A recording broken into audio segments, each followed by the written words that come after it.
120 crore login complete किया है।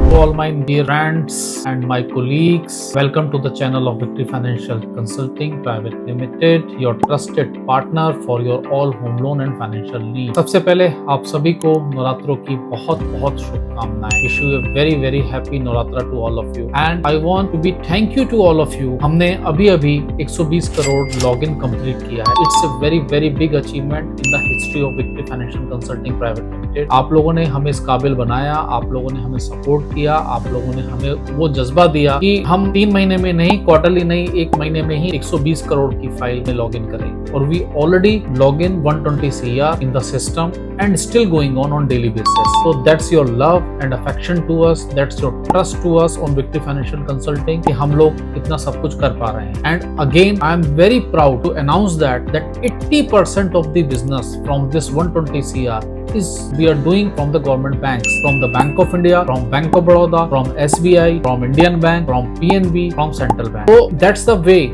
like जो मैं पहले भी आप लोगों से कहता था कि transfer your loan into government banks because their policies, their current scenario, they are very much favorable current। जो मैं आपसे पहले भी कहता था कि government banks में अपने लोन कराइए। That's like endorsed my statement कि हाँ, yes, we did like 80% of the business in the government banks also, and we are very very big cushion between the bank, between the government banks and you. हमारे through जाइए, we are very very big cushion. Government लोगों को लगता है कि government banks जो हैं अपना they are like taking time, it's a time taking process, lengthy documentation, but not because of the VFC, it's not. ठीक है, हमारे थ्रू जाइए, हम उस डॉक्यूमेंटेशन को, हम उस प्रोसेस को आपके लिए बहुत स्मूथ बनाते हैं। That's why our existing clients and our all new customer trusting us to have loans from VFC with the government banks. ठीक है, both combination, the win win situation with VFC and with government bank. तो kindly go with us and give us opportunity to serve you better with the government banks through VFC। Thank you so much and bye, have a good day।